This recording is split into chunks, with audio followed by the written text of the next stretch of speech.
Saúde a igreja com a paz do Senhor. Amém. Estamos aqui para mais um estudo da nossa revista Estudando a Bíblia em Classe. E hoje nós vamos estudar a lição de número 26, de 27 de junho de 2021. Semana passada foi 2025, avancei no tempo. 2021, porque era a lição 25 de 2025, foi 2021. E hoje nós vamos dar prosseguimento à lição da semana passada, que nós vimos por uma perspectiva muito interessante, pelo fato de no início definirmos os três domínios da vontade de Deus na relação com o seu povo, né? Então o povo da aliança se relacionando com Deus, acatando ou não a vontade diretiva de Deus e consequências de acatar ou não. Falamos sobre a vontade aprovativa de Deus, que é aquela vontade em que Deus, né, se permite concordar conosco, embora Ele saiba às vezes que nós estejamos errados, mas Ele, ok, eu concordo com você. E a vontade permissiva é quando Deus abandona aquele que já saiu do domínio da vontade diretiva, passou pela vontade aprovativa e agora quer andar por conta própria, e Deus diz: segue o teu curso, siga o teu caminho. Tá? Então é exatamente o que nós vamos estudar na lição de hoje, porque vimos a partir da luz lançada por Deuteronômio capítulo 1, que esta incursão na terra, né, essa missão de reconhecimento na terra prometida, foi uma incursão, foi uma expedição desnecessária, pelo fato de Deus já ter dado toda a descrição necessária sobre a terra. Acontece que nós vemos que os 12 espias que são enviados, eles, pela ótica de Deuteronômio 1, eles foram enviados segundo a vontade diretiva, aprovativa ou permissiva de Deus. Pela vontade aprovativa. Moisés foi bem claro ao dizer para eles: vocês me apresentaram a proposta e então eu aceitei, busquei o Senhor então disse: ok, seleciona 12 homens, um de cada tribo, e vá fazer a expedição na terra, averiguem para ver se realmente o que eu falei é verdade. Não é? No meu testemunho, né, de certa forma, essa expedição foi uma forma de querer colocar Deus à prova. Ela por si já é uma afronta a Deus, porque não precisava de haver aquela expedição, e o resultado dela, vocês observam que a vontade aprovativa é sempre assim: Deus aprova a vontade do homem imposta sobre a sua vontade, mas as consequências o homem assume. Deus não controla as consequências, deixa que nós nos enrolemos com as nossas próprias decisões. Bem, isso tem alguma coisa a ver conosco hoje? Isso nos ensina hoje?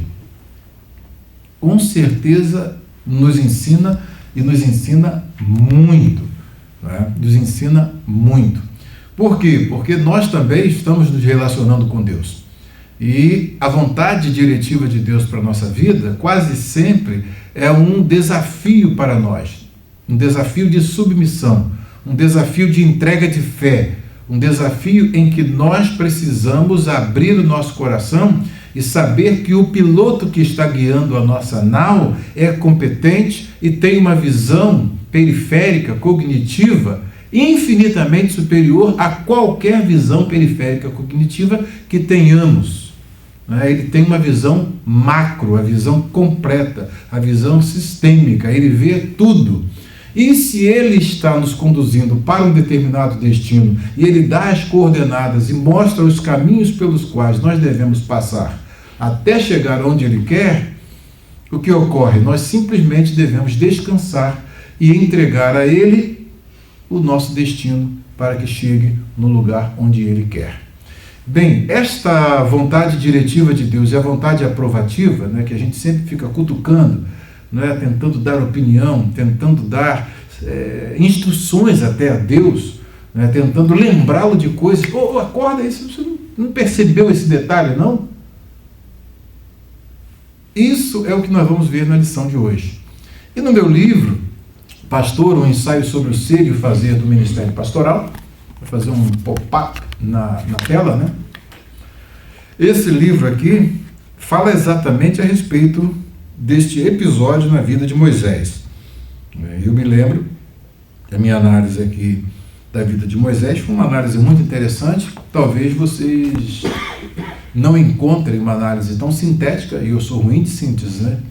Sou bem ruim de síntese, eu gosto muito de ampliar, né? E acabo, Maria Antônia, sempre os seus projetos, quando você revisa, você aumenta e quase duplica, né? Eu sou ruim de síntese, mas eu consegui sintetizar nesse livro que lancei no ano de 2000, a vida de Moisés, mostrando esta tensão que pode existir entre a vontade diretiva de Deus e a vontade aprovativa. No capítulo 13, eu falei que o capítulo 13 e o capítulo 12, eles são dois capítulos, o capítulo 13 e o 14, são dois capítulos interligados, porque eles falam sobre o mesmo assunto, e aqui é o centro, aqui é o momento decisivo de virada, para que nós vejamos que daí para frente a história será totalmente outra. A história poderia terminar aí, né? E eles entrarem na Terra Prometida e serem felizes, toda aquela geração desfrutar de felicidade para sempre.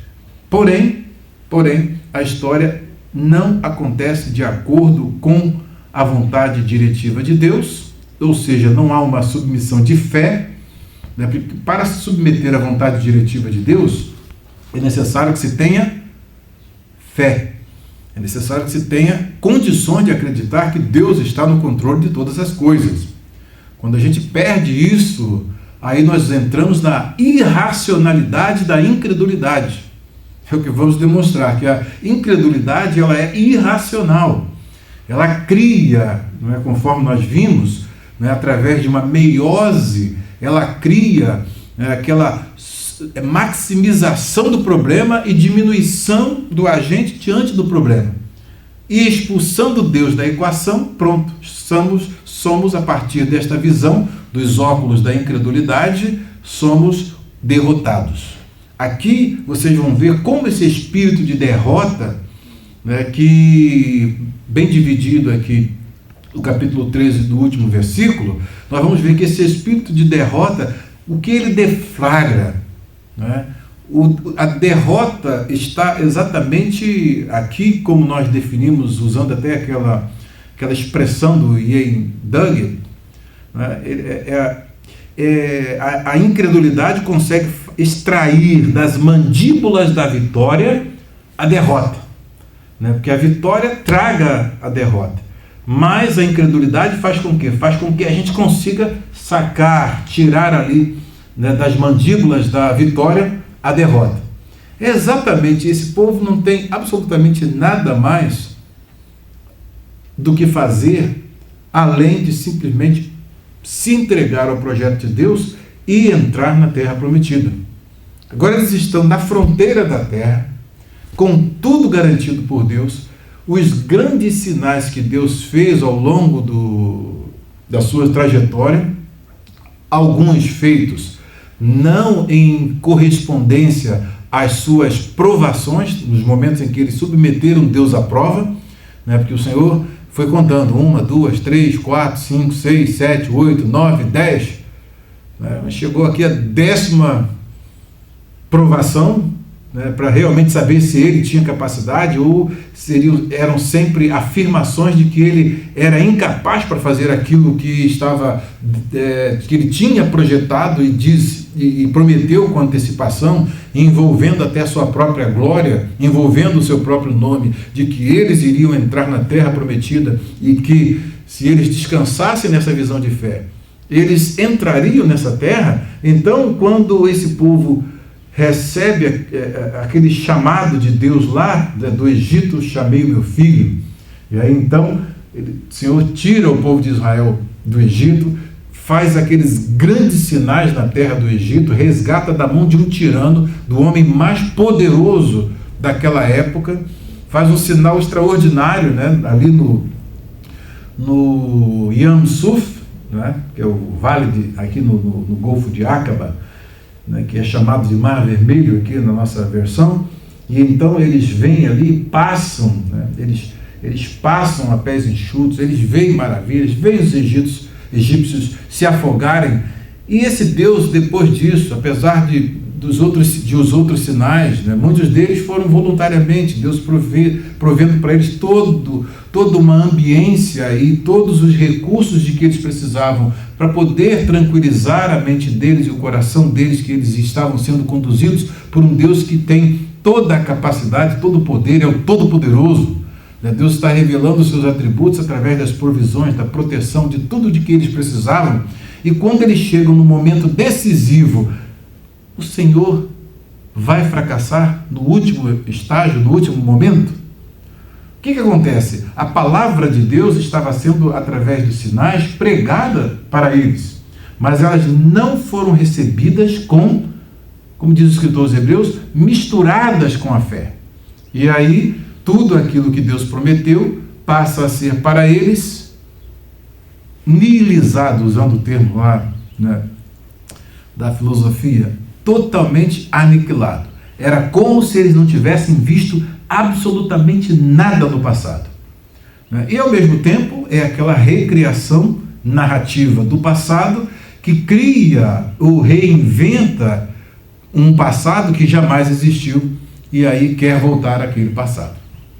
Bem, tudo isso nos mostra que nós precisamos entender a vontade aprovativa de Deus, saber que ela traz consequências seríssimas, e essas lições que nós estamos aprendendo vão nos mostrar isso e trazem lições seríssimas também para o nosso dia, para o nosso momento em que estamos vivendo, né, nesses dias, no ano de 2021. Somos todos nós submetidos a testes, submetidos a provas, e o modo como nós reagimos é o que vai definir aquilo que Deus vai fazer ou não, e até o que Ele vai permitir. Com essa introdução geral, vamos então aqui verificar, logo nesse último versículo, a descrição. São 12 homens. A minoria olha para um evento e o interpreta pelos óculos da fé, confiando não neles, trazendo Deus para a equação e vê a vitória garantida. É a minoria. Tá? Você observa bem que a fé não é de todos, é a minoria. A maioria vê o mesmo evento, se chega às mesmas conclusões que Deus já tinha dito, que a terra é uma terra que mana leite e mel, então eles viram todos os produtos da terra e tudo mais. Na hora de analisar a conquista, a maioria é derrotista. São os bons morredores. Sabe o que é o bom morredor e o mau morredor? Sabe a diferença do bom morredor e o mau morredor?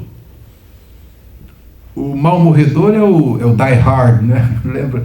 Não tem nada que consegue matar o sujeito, né? Ele é um indivíduo que tem aquela determinação e pode estar já né? Parece que está no último episódio da sua vida, mas ele está sempre acreditando que não.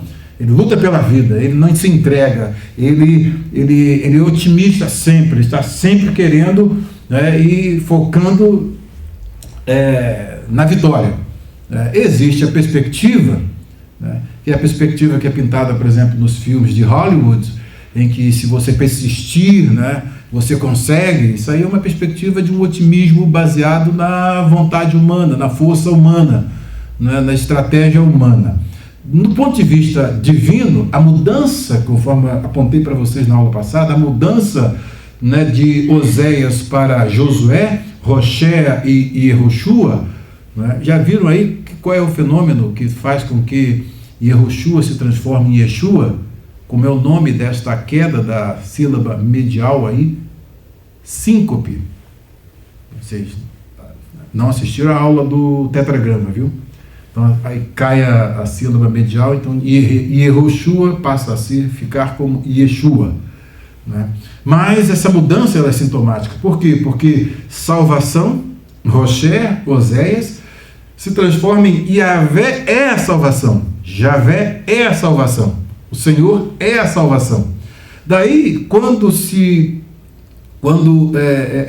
ocorre essa mudança, até ela está dando para nós uma instrução de que quando você vê a salvação, o livramento, a vitória, por uma perspectiva das suas estratégias, do que você tem que fazer para poder alcançá-la, aí você está evocando Oséias.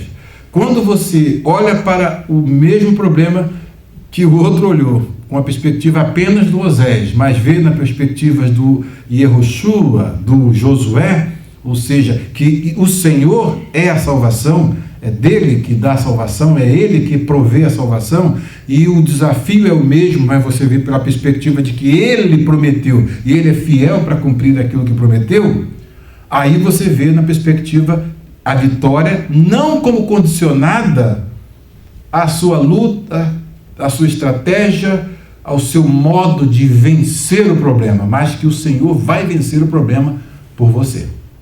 Tá? E aí o Senhor é que estabelece as estratégias, o Senhor que cria o cenário, o Senhor que conduz cada elemento da história para poder fazer cumprir a sua promessa, cumprir a sua palavra. É diferente quando você vê que a salvação simplesmente decorre de uma estratégia humana e aí você se depara com um problema gigantesco, é um bom morredor, estou derrotado, não vamos conseguir, não temos condições de vencer isso, isso é muito difícil. Quando você olha, não, o Senhor prometeu e então nós vamos vencer, nós vamos ter vitória, nós podemos ir, o perigo não existe, porque Deus estará conosco, Ele vai lutar a nossa batalha, Ele vai vencer a nossa guerra. Quando você coloca Deus na equação, pronto, aí a vitória realmente é deferida lá no céu, porque foi a promessa de Deus, incondicional, de que iria dar àquele povo aquela terra, né? Porém, Deus pode fazer o quê? Dar ao povo aquela terra, mas escolher alguns para entrarem nessa terra.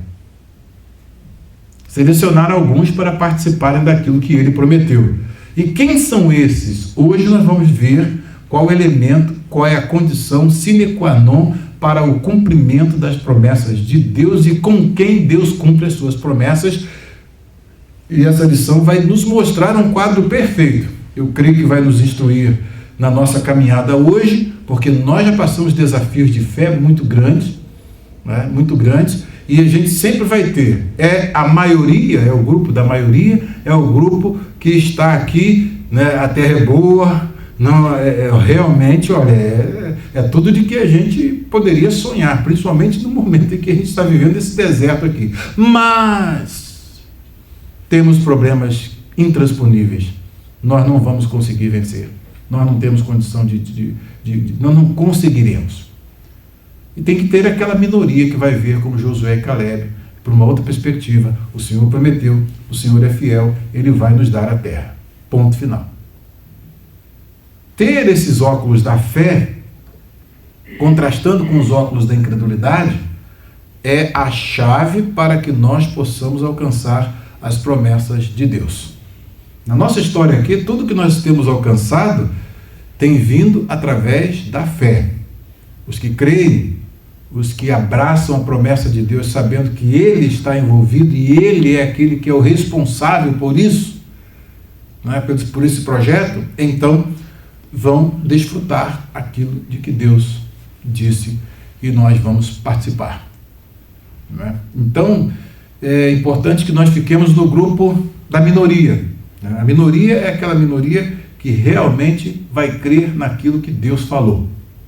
E crer naquilo que Deus falou, muitas das vezes envolve, ou as mais das vezes envolve, abrir mão de nossas sabedoria, das nossas estratégias e abraçar a estratégia de Deus. Isso é difícil, tão difícil, que esse povo, depois de tantos sinais, depois de tantas maravilhas, infelizmente toma uma decisão que não deveria tomar.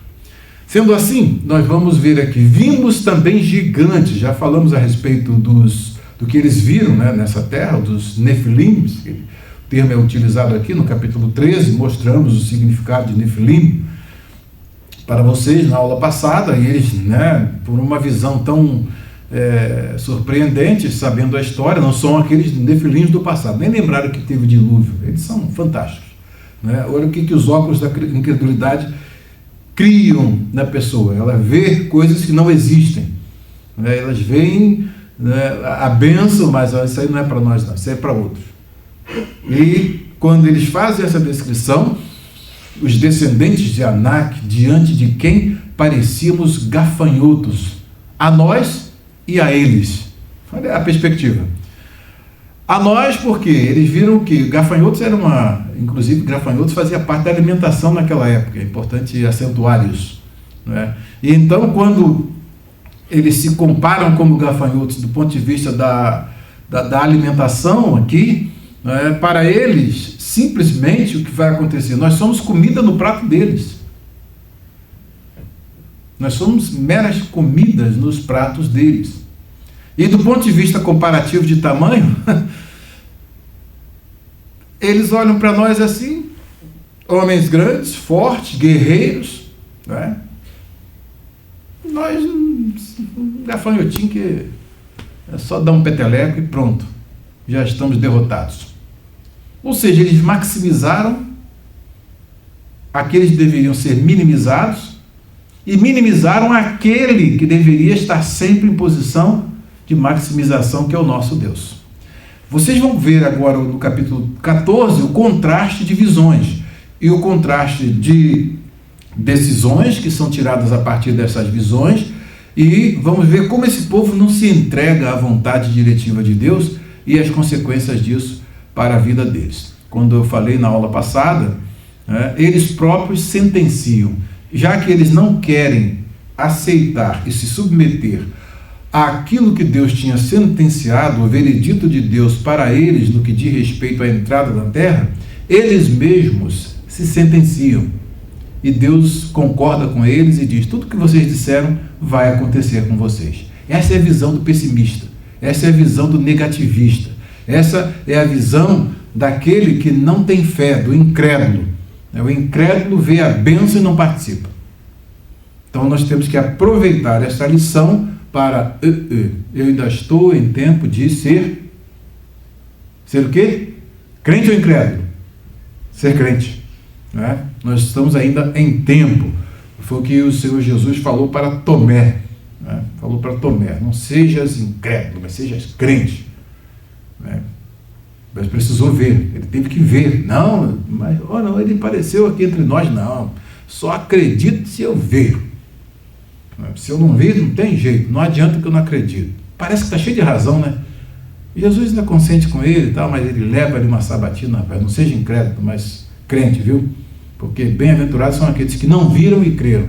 Nós somos esses bem-aventurados. Não vi Jesus ressuscitar, não vi Jesus depois da ressurreição dos mortos, nem você, mas nós cremos quando lemos as Escrituras como fato verídico, né? E a Escritura é testificada no nosso coração, de modo que nós vemos aquilo como sendo um fato, uma realidade. Quando nós temos a condição da iluminação do Espírito Santo para vermos a Escritura como realidade, aí então fica tudo diferente, a nossa ótica fica diferente, e é exatamente isso que Deus quer para nós alcançarmos as suas promessas.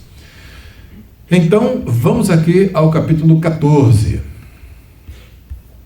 A primeira pergunta: o que os israelitas fizeram contra Moisés e Arão? Que mal eles disseram que Deus lhes tinha feito? E o que eles disseram teria sido melhor para eles? Os versículos 1 ao 4. Os versículos 1 ao 4. Naquela noite, depois desse relatório, né, e eles ficaram com o relatório da maioria, naquela noite toda a comunidade começou a chorar em alta voz. Depois que eles ouviram aquele relato negativista, aquele relato pessimista, de incredulidade, choraram a noite toda. Todos os israelitas queixaram-se contra Moisés e contra Arão, e toda a comunidade lhes disse: amanheceu o dia, vamos lá falar com Moisés. Vamos tomar as rédeas aí, vamos resolver esse problema. Tá? A proposta deles: quem dera, já começa, quem dera tivéssemos morrido no Egito, ou neste deserto. Foi para isso que Deus os chamou? Pergunto a vocês. Deus falou isso para eles? Não, então eles já estão com a perspectiva dos óculos da incredulidade. Quem dera tivéssemos morrido no Egito, ou neste deserto, porque o Senhor está nos trazendo para esta terra só para nos deixar cair a espada? Olha as palavras graves e duras que eles estão dizendo aos ouvidos de Deus. Deus falou isso? Será que era este o projeto de Deus? Será que era esta a proposta de Deus? Nossas mulheres e nossos filhos serão tomados como despojo de guerra. Já lutaram, já perderam a guerra, bons morredores. Já lutaram, já perderam a guerra, já morreram na batalha. As mulheres e as crianças sobraram, já estão sendo levadas como espojo, né? Como espojo da guerra, prisioneiros de guerra. Olha como é que eles veem o futuro deles a partir daquele momento, daquele relatório de incredulidade. Isso alegra o coração de Deus? O que vocês acham? Essas palavras alegram o coração de Deus? E aí eles fazem uma pergunta: não seria melhor voltar para o Egito? E disseram uns aos outros: escolheremos um chefe. Escolheremos um chefe e voltaremos para o Egito. Decisão.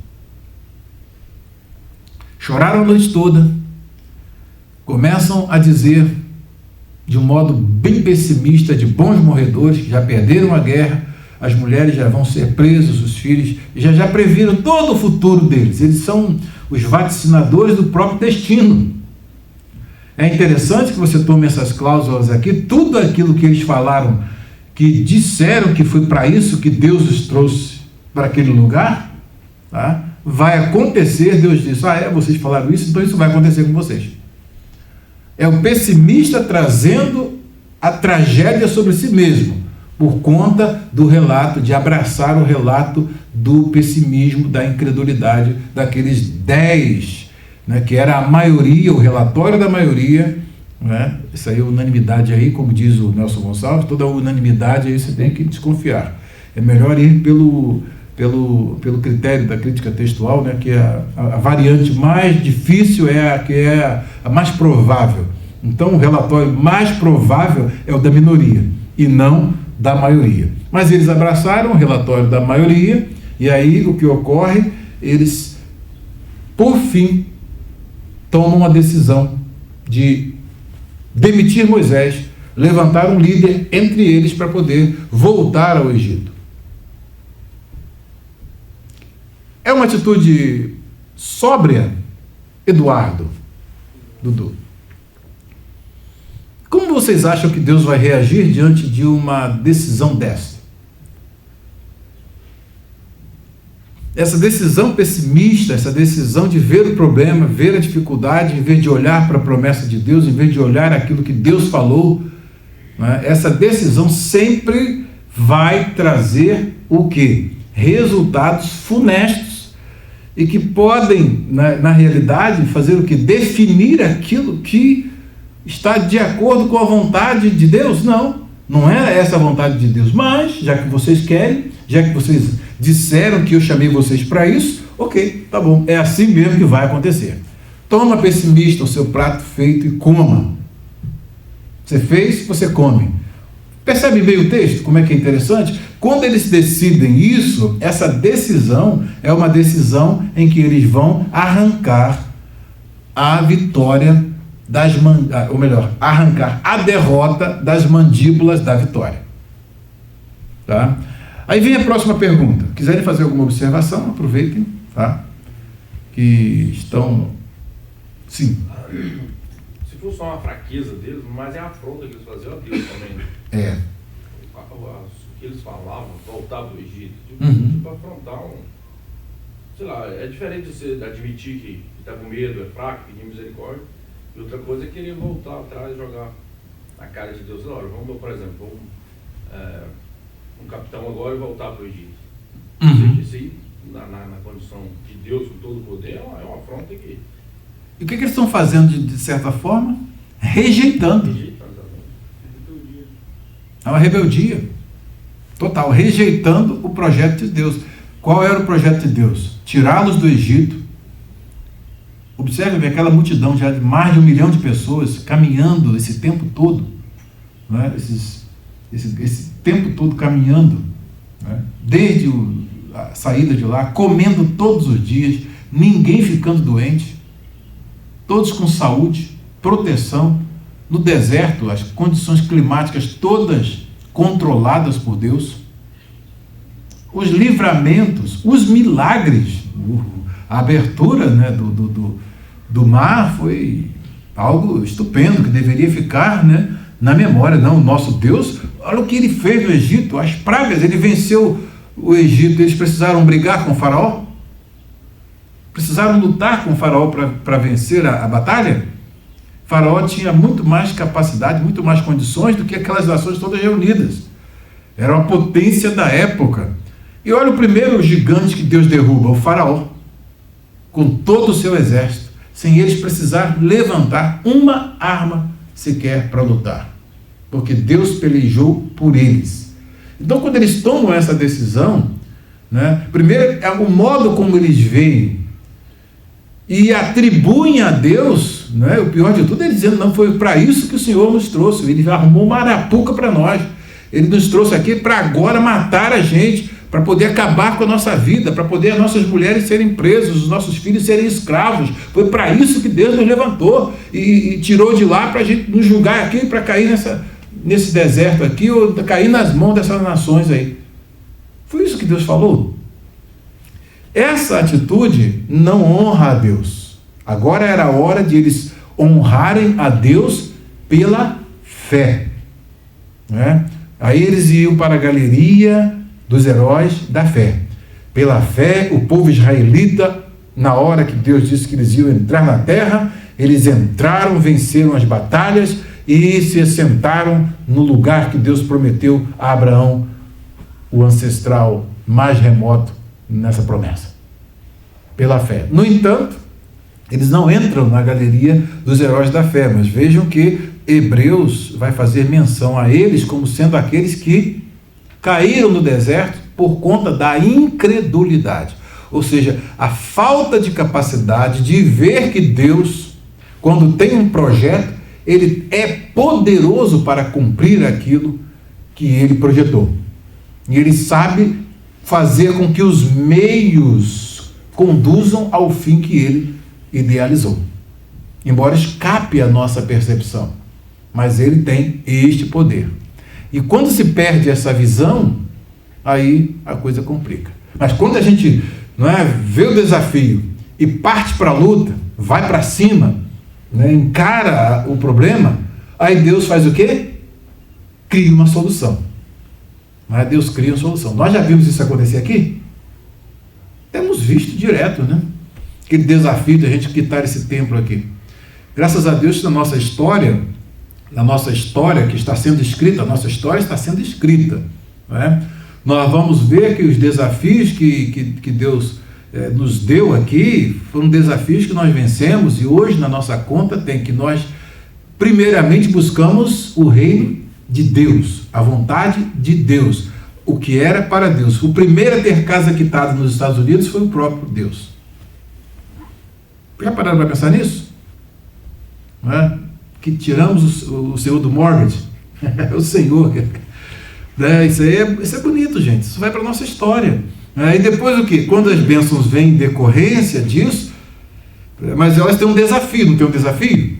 Tem um desafio, a gente pede ajuda é negada, e aí como é que a gente vai fazer? Meu Deus, aí o Senhor vai para cima, o Senhor cria a estratégia, cria os meios para chegar ao fim que ele... É aquele momento que você sai do chão e aí Deus te coloca no colo e vai, deixa que eu brigo, deixa que eu luto, deixa que eu venço. Aí assim fica bom. O Senhor falou para mim, muitos têm visto que eu tenho te ajudado. Aí diz, ou melhor, tenho te carregado no colo. Nos momentos de conflito mais difíceis, é o momento em que o Senhor faz igual fez com o Lemuel, naquela visão.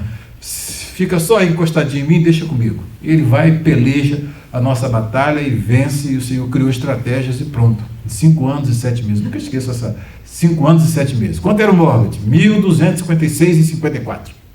Isso aí era o número que dormia, né? Todo mês na minha cabeça.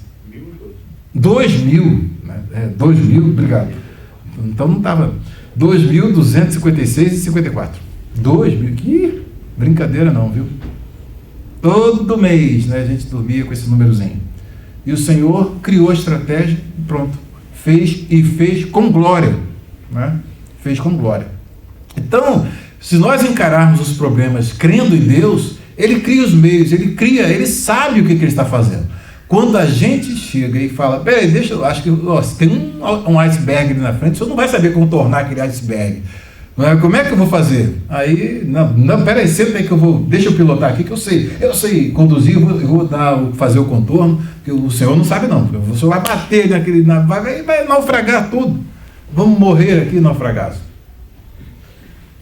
Então, para perceber como isso é importante para nós, né? Em toda a nossa história, os desafios que nós temos, nós precisamos sempre ver que Deus está no controle de tudo e Ele que cria os meios, Ele que cria os meios para fazer aquilo que Ele prometeu que iria fazer.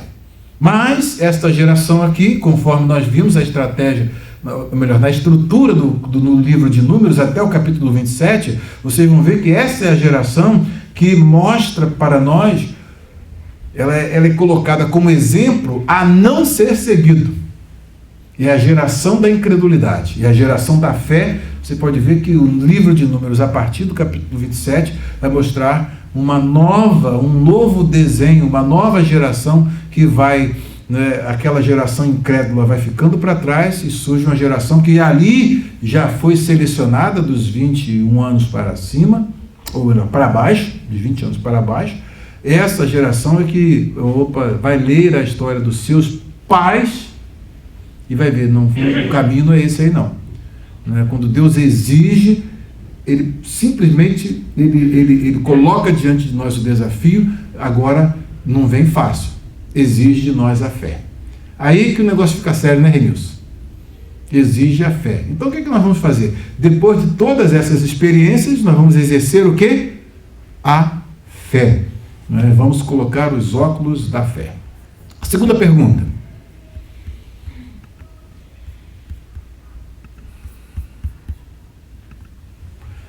O que Moisés e Arão fizeram ao ver a intenção do povo, o que Josué e Calebe disseram acerca da terra e o que eles fizeram e como era o produto dela. Vejam bem as diferenças de perspectivas daquele que está com os óculos da incredulidade e aquele que está com os óculos da fé. Versículos 5 a 9. Homens que veem o mesmo cenário e tiram conclusões totalmente distintas. Então Moisés e Arão prostraram-se rosto em terra diante de toda a assembleia dos israelitas. Josué, filho de Num, e Calebe, filho de Jefoné, dentre os que haviam observado a terra, rasgaram as suas vestes e disseram a toda a comunidade dos israelitas. Observa bem, Moisés coloca o rosto em terra, Arão se prostra com o rosto em terra, porque eles já estão destituídos do cargo. Estão destituídos. Nós vamos levantar um outro. Vocês dois já foram, já são passados. Josué e Calebe, mais uma vez, numa última tentativa, levantam a voz e diz assim para eles: a terra que percorremos em missão de reconhecimento é excelente. E isso eles concordavam. Tanto a minoria, esses dois, como a maioria, os 10, nisso eles concordavam. Condição: se o Senhor se agradar de nós, Ele nos fará entrar nessa terra, onde manam leite e mel, e a dará a nós. A palavra do crente, totalmente diferente da palavra do incrédulo. Positiva, definida, não baseada na estratégia humana. Temos guerras a enfrentar? Talvez sim, mas se a enfrentarmos, o Senhor vai pelejar por nós. Olha a diferença de perspectiva. Percebendo, Luciano? É uma diferença de perspectiva enorme. Agora, quando eu vejo o problema, eu tenho que vencer o problema, eu tenho que criar estratégia para lutar, para poder conseguir o problema. Meu Deus, eu vou morrer, minha filha vai morrer, meu neto vai morrer, minha mulher vai ser presa, meu Deus. Você já imaginou a choradeira que ficou lá, Lafayette, naquela noite? Não é? Mas o pessimista é exatamente assim. Quando ele tira os olhos do Senhor, tira Deus da equação, não é? E às vezes são dois grupos, a maioria que vê, né, o mesmo quadro e tira conclusões totalmente diferentes dessa minoria aqui. E ele prossegue dizendo: somente não sejam rebeldes contra o Senhor. É aí que está. Não sejam rebeldes contra o Senhor. E não tenham medo. Então, rebeldia, porque eles já estão ali, agora até das mãos de Deus eles estão tomando as rédeas. Eles querem ter o controle da situação. E agora a melhor estratégia, tira esse tal de Moisés daí, que nos enganou, nos trouxe aqui para essa arapuca, para essa cilada, né, e coloquemos um outro capitão que nos guie de volta para o Egito. Vamos ser escravos novamente do faraó. Estava muito melhor lá. É uma afronta que eles estão dizendo diante de Deus, é um insulto que eles estão dizendo diante de Deus. Mas observem bem a palavra de um homem de fé, né? De um homem de fé, e veja quais as consequências dessas palavras de fé, de coragem, de ânimo. Então é importante que eles aqui já estão despontando como os futuros líderes desta nação. E é assim que surgem os líderes. Os líderes surgem quando se reage diante dos problemas e das dificuldades. Como é que se reage? Eles surgem assim. E aqui vocês estão vendo que Deus já está dando sinais de que esses serão líderes no futuro. Aquilo que não vai ficar para Moisés fazer, Deus já está levantando aqui os líderes que vão levar esse povo, né, que é o remanescente, para entrar na terra prometida.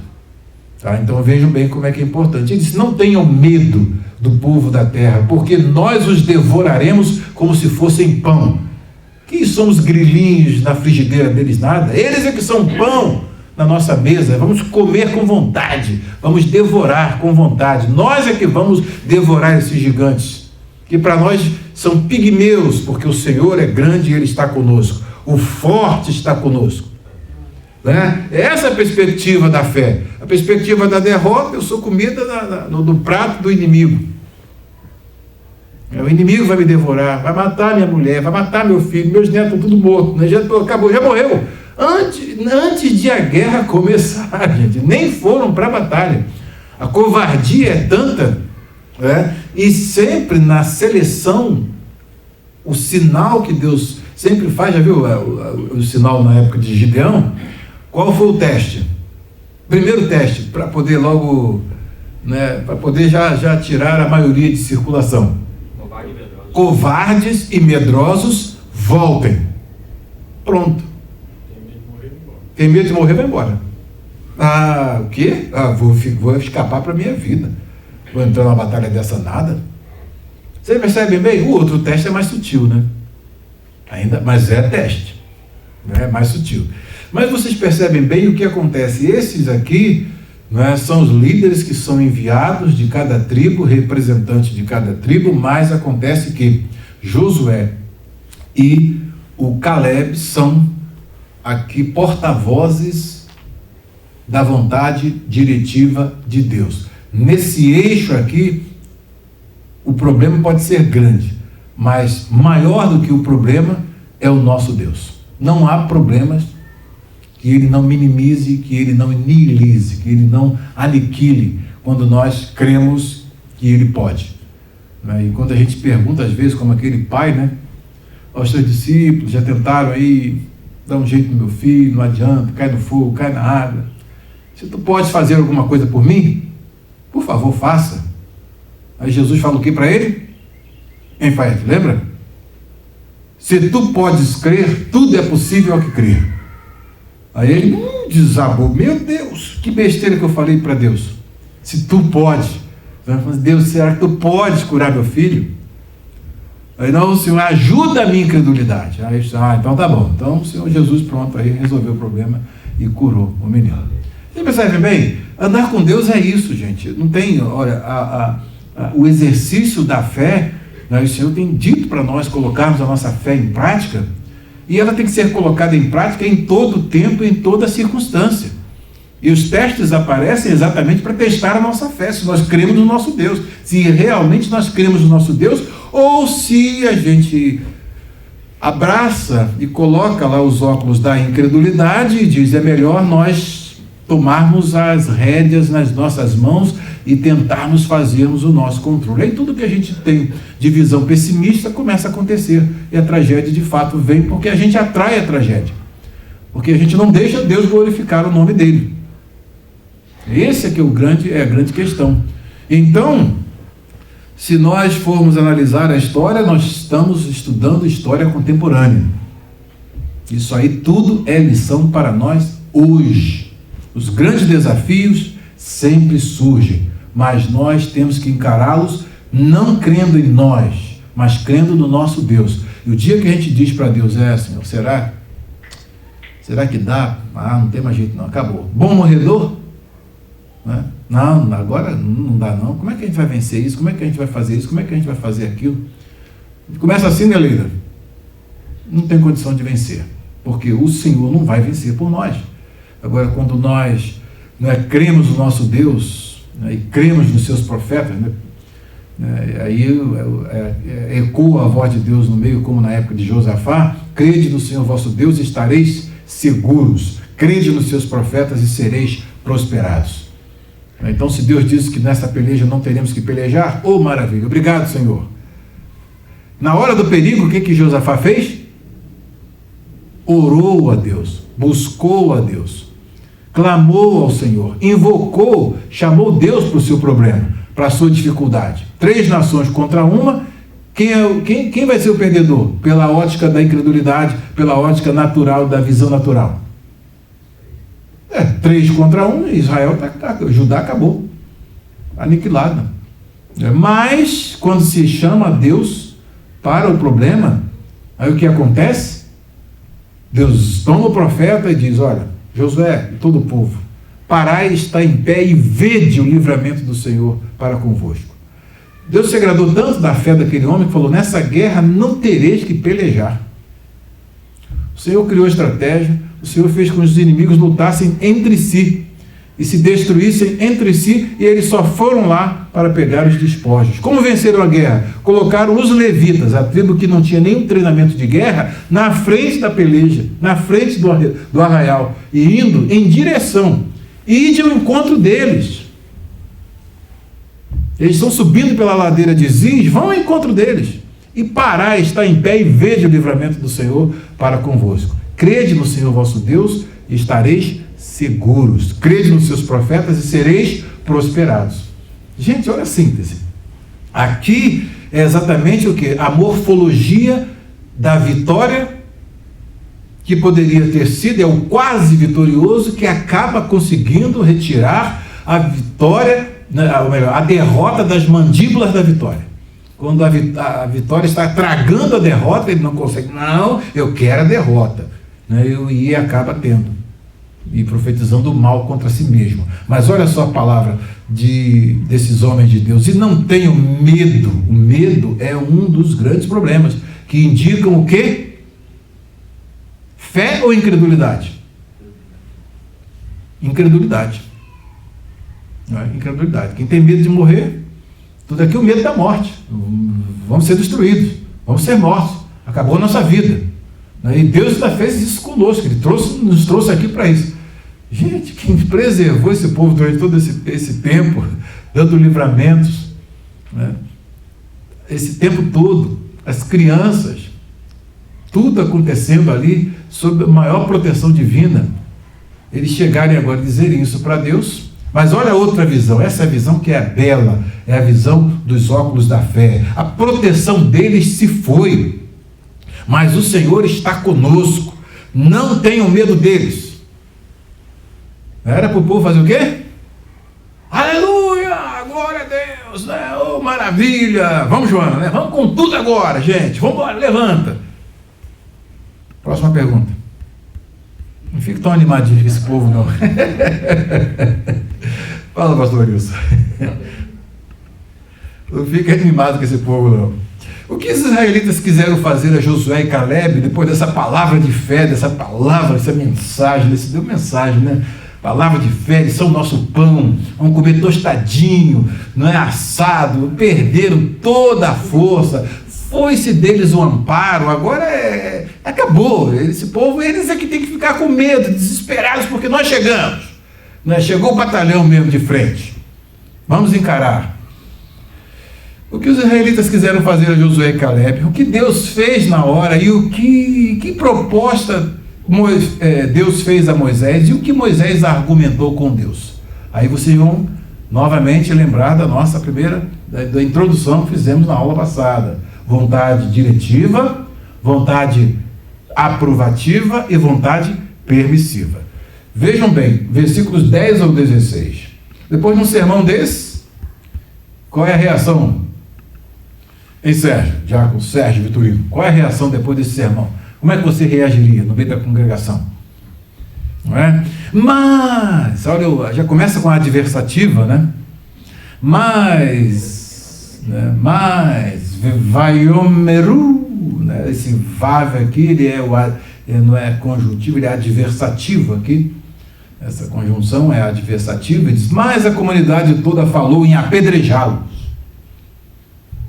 Nem que essa mensagem eu te vim para cá, não. Gente, olha só. Então, quando eles falarem apedrejá-los, agora morrem Josué, morre Caleb e morrem Moisés e Arão. E Moisés e Arão já estão caídos lá no chão, com a boca no pó, né, pedindo, meu Deus, o que eu faço? Meu Deus, o que eu faço? Agora nós estamos mortos, não vão acabar com a gente aqui, vão acabar. Então a glória do Senhor apareceu a todos os israelitas na tenda do encontro. Eis, já aconteceu isso, coisas boas, né?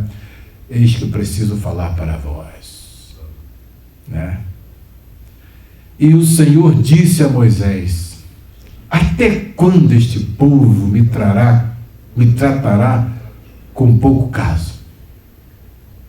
Até quando? Essa aqui é a expressão, né? A expressão do salmista, né? Ana.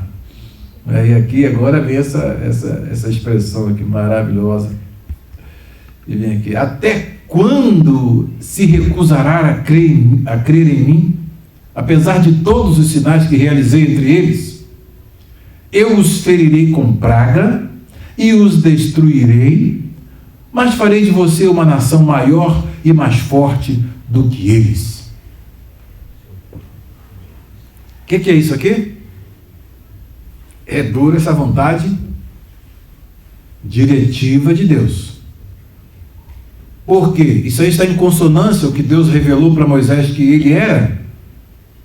Não tem culpado por inocente, mas também não vai punir o justo por causa do ímpio, por causa do incrédulo. O incrédulo vai sofrer o seu dano e o justo vai colher a sua justiça. Está de acordo com os atributos que Deus revelou ao próprio Moisés. Não é? E aí, mas Moisés disse ao Senhor, mas se tu fizeres isso, destruir esse povo todo, matar esse povo todo, então os egípcios ouvirão que pelo teu poder fizeste este povo sair dentre eles, e falarão disso aos habitantes desta terra. Falarão disto aos habitantes desta terra. Eles ouviram que tu, ó Senhor, estás com este povo e que te veem face a face, Senhor, e que tua nuvem paira sobre eles e que tu vais diante deles numa coluna de nuvem de dia e numa coluna de fogo de noite. Se exterminares este povo, as nações que ouvirem falar do que fizeste dirão, O Senhor não conseguiu levar esse povo à terra que lhes prometeu em juramento, por isso os matou no deserto. Que aulinha boa, né, que está dando para Deus, né? Aprende comigo. Raciocina bem. Fica calmo, fica mais tranquilo. Senta aí e me ouve. Preste bem atenção. Estou levantando o pastor Vô de Carlos. Preste bem atenção. Quando chegava assim, preste bem atenção, né? Então, Moisés, não, preste bem atenção. Fica. Senta aí, me ouve aqui. Vem cá, vamos conversar. Mas agora, aí vem a proposta, a contraproposta. Primeiro vem a vontade diretiva. E Moisés está contornando, impondo, né, uma nova forma. Deus não viu a macroestrutura. Isso foi uma decisão assim de ímpeto que ele tomou. Né? Então Moisés está tentando acalmar o Senhor, né, e dá a ele um conselho, né, Lila? Espera aí, aprende aqui comigo. Vamos raciocinar aqui, né, Fred? É assim mesmo, né? Vamos aprender aqui, né, pastor Laerte? Vou dar uma aulinha aqui para o senhor precisa aprender um pouquinho comigo aqui, preste bem atenção, olha só. Mas agora, que a força do Senhor se manifeste segundo prometeste. E ele vai lembrar da experiência lá naquele monte, na fenda da rocha. O Senhor é muito paciente e grande em fidelidade, e perdoa a iniquidade e a rebelião, se bem que não deixa o pecado sem punição e castiga os filhos pela iniquidade dos pais até a 3ª e 4ª geração. Era para ele parar aí, né? Não era para ele parar aí? Chegou o momento de que agora? Desses atributos de Deus entrarem em funcionamento. O culpado vai ter que pagar pelo seu erro. Mas ele diz assim: segundo a tua grande fidelidade, perdoa a iniquidade deste povo. Ou seja, usa de misericórdia para com ele, aí o coração de pastor de Moisés, usa de misericórdia para com ele, né? Perdoa a iniquidade deste povo, como a este povo tens perdoado desde que saíram do Egito até agora.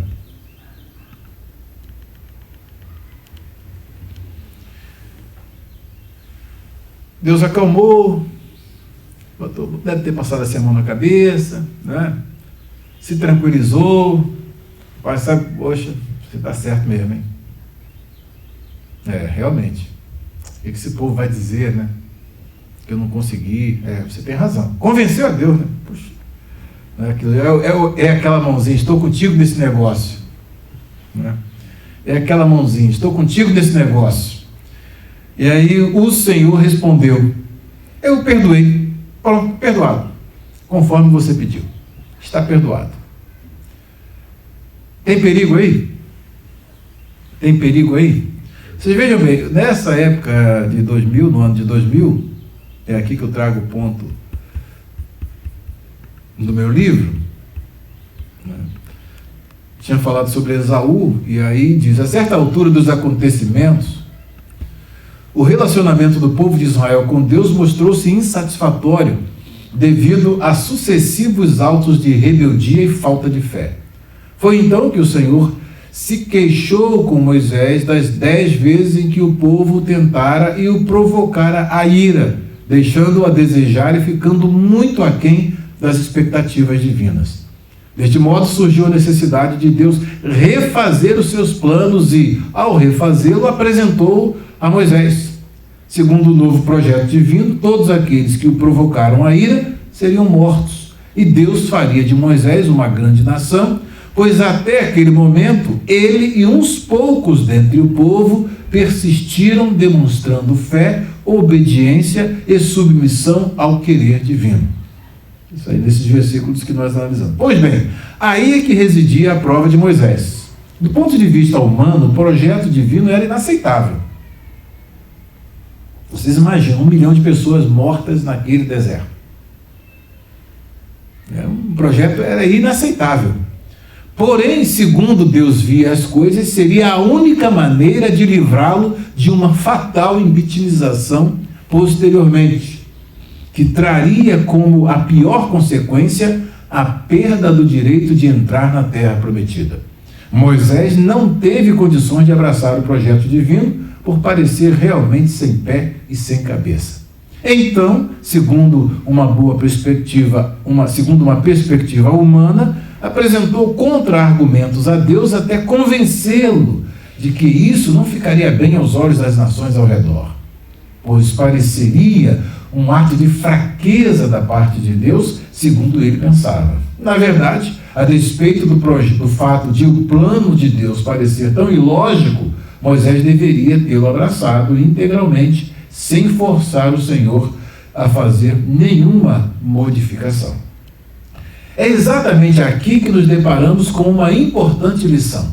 Devemos abraçar o estranho plano de Deus com todos os seus incompreensíveis detalhes, ainda que não consigamos concordar plenamente com ele, pois no aparente absurdo que nós encontremos nele, que pode até contrariar nossa vontade presentemente, está a suprema sabedoria de Deus. Na verdade, todos os projetos divinos, sem exceção, são supralógicos, ou seja, eles operam segundo uma lógica que não é a nossa lógica. Quando nós trabalhávamos com modelos matemáticos lá na faculdade, fazendo ensaios em curso de lógica, então nós criávamos sistemas que a lógica era totalmente diferente da lógica que nós estávamos acostumados a trabalhar, com aquelas leis da lógica normais. Então aí, quais eram as consequências quando nós assumimos premissas totalmente diferentes daquelas do sistema lógico convencional? Aí os resultados eram surpreendentes. E isso foi o que causou o desenvolvimento, por exemplo, da matemática ao longo desses séculos todos, principalmente depois aí da Idade Média para cá. Os avanços que aconteceram e hoje, atualmente, são sempre colocação de paradigmas que tem uma lógica que, a princípio, são coisas assim, estapafúrdias, sem pé e sem cabeça. E, no fundo, depois, eles vão encontrar aplicações na física real de modelos matemáticos que outrora pareciam sem pé e sem cabeça. Só tomar a geometria euclidiana, dela se deriva a geometria riemanniana, a geometria de Lobachevsky e de Bolyai. Então, são geometrias que assumem os axiomas totalmente diferentes. O último axioma da geometria, que por um ponto fora de uma reta passam uma única reta, então eles assumem outras propostas e criam novas geometrias. Então, aí isso troço sem pé, sem cabeça. Como é que vai ser? Por um ponto fora de uma reta passam infinitas retas, surge uma geometria. Por um ponto fora de uma reta não passa reta nenhuma, aí a outra geometria. E assim sucessivamente. Depois vai se ver que a geometria riemanniana, por exemplo, que foi utilizada na teoria da relatividade e a geometria que hoje a física está utilizando, e agora a física já está com modelos até em 11ª dimensão, coisa que na experiência de laboratório não acontece. Mas ainda não tem experimentos, mas tem uma lógica dentro da 11ª dimensão que eles estão fazendo, simulando, e criando novas propostas físicas que daqui a pouco aterrissam e dão mostras de que realmente funcionam no nosso plano natural. Então é exatamente nesse momento específico em que Deus faz essa proposta sem pé e sem cabeça, a nossa sabedoria não consiste em entendê-los nos mínimos detalhes, mas sim aceitá-los por fé. Lembremos aqui, mais uma vez, a informação que o Senhor nos deu através do profeta Isaías, porque os meus caminhos não são os vossos, porque os meus pensamentos não são os vossos pensamentos, nem os vossos caminhos os meus caminhos, diz o Senhor. Porque assim como o céu é mais alto do que a terra, assim são os meus caminhos mais altos do que os vossos caminhos e os meus pensamentos mais altos do que os vossos pensamentos. Então é exatamente nessa falta de submissão a esse projeto de Deus que Moisés acaba tomando uma decisão que vai realmente implicar em seríssimas consequências para ele. E aí, por quais atributos de Deus Moisés apelou e rogou, e o que ele pediu que Deus fizesse, como já estava fazendo desde que eles saíram do Egito. Moisés intercedeu e pediu que Deus perdoasse aquele povo, como vinha fazendo ao longo de toda esta época, todo esse tempo, né? Toda essa extensão. O que acontece é o seguinte, é que chega um momento em que Deus diz basta. É aí que está o grande perigo da nossa relação com Deus e da relação desse povo com Deus. Né? Fizeram uma vez, fizeram 2 vezes, fizeram 3 vezes, fizeram 4 vezes, mas chega um momento em que Deus, parou aí. E aí entra o juízo. É a próxima pergunta.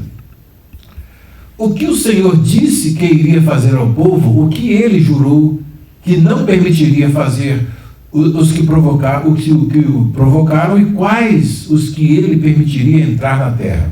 Então, dos versículos 20 ao 24. A sua postura de fé ou de incredulidade, quando se fala sua, não, a postura de fé, vamos usar o termo, a postura de fé ou de incredulidade é que define o nosso destino. Né? Então, se nós cremos e abraçamos o projeto de Deus, independente da nossa falta de capacidade de compreendê-lo, Deus assume as consequências e realiza o seu projeto. Agora, quando nós impomos, né, achamos o projeto estapafúrdio, queremos entender, e até mesmo pensamos que entendemos melhor do que Deus, e damos uma aulinha para Ele, e impomos a nossa vontade para Ele, infelizes de nós quando Ele diz, olha, rapaz, você é o cara, eu estou contigo nesse negócio. Pronto, é isso aí mesmo. Aí, Ronaldo, aí complica a situação. Complica. Por quê? Porque aí as consequências são projeto de quem? É nosso, então as consequências são nossas. Projeto de quem? De Deus. Abraçamos, aceitamos, não entendo. Ele não mandou entender. Né? O que eu faço, tu não sabes tu agora. Não sabes tu agora, mas tu entenderás depois. Deixa eu fazer o que eu estou fazendo, rapaz. Porque eu quero lavar os pés, fica quietinho aí, deixa eu lavar os teus pés. Ainda quer, né, dar uma saidinha. Não, senhor, nem só os pés, não, lava as mãos logo, a cabeça, me dá logo um banho. Não, rapaz, não é assim não. Entra aquele, né, 880. Então, o que acontece? Quando a gente abre o espaço para Deus concretizar o seu projeto do jeito que Ele quer, da maneira que Ele quer, sem tentarmos controlar. E o problema humano é esse. Quer controlar tudo. Quer manter tudo sob controle. Até o próprio Deus quer controlar Deus, quer fazer com que Deus haja segundo os paradigmas humanos. Deus tem que fazer assim. Eu escrevi foi um artigo, quando estava fazendo um curso sobre o profeta Isaías, lá no Andrew Jumper. Então, nós estudamos o livro do profeta Isaías e analisamos o capítulo 43, quando foi a monografia. Cada disciplina nós fazíamos uma monografia específica, que isso tudo depois ia somando para você fazer a dissertação final. Então, na minha monografia sobre Isaías, eu escolhi o capítulo 43, versículos 16 ao 21. Então, é por uma desparadigmatização das ações divinas. Ou seja, não devemos criar, e o subtítulo, vejam, eis que estou fazendo uma coisa nova. Então Deus é um Deus de novidade. Deus não é um Deus que, Ele não age só no meio, você não tem paradigma que você vai controlar, Ele vai fazer assim, você não pode prever o próximo passo, o que Deus vai fazer. Mas não é nosso dever prever. Nosso dever é simplesmente crer e deixar Ele fazer. Não é? Então, quando o homem tenta fazer assim, tomar as rédeas das mãos de Deus, para poder impor a ele seu projeto, e aí está todo o perigo, e essa tendência, ela não cessa por conta da nossa fragilidade herdada na queda. A gente tem medo de as situações saírem do nosso controle. Não é assim? Em tudo na nossa vida, nós temos essa tendência natural. Nós queremos ter o controle de tudo. E esses incrédulos aqui, eles estão exatamente nesse momento em que, quando eles querem tomar as rédeas das mãos de Deus e levantar o capitão para poder ver se eles escapam daquela sina, daquela tragédia que vai acontecer daqui a pouco, a visão deles, né? Então aí eles não estão submissos e entregues pela fé à vontade de Deus. O Senhor respondeu: eu o perdoei conforme você pediu. No entanto, juro pela glória do Senhor que enche toda a terra, que nenhum dos que viram a minha glória e os sinais miraculosos que realizei no Egito e no deserto, e me puseram à prova e me desobedeceram 10 vezes, nenhum deles chegará a ver a terra que prometi com juramento aos seus antepassados.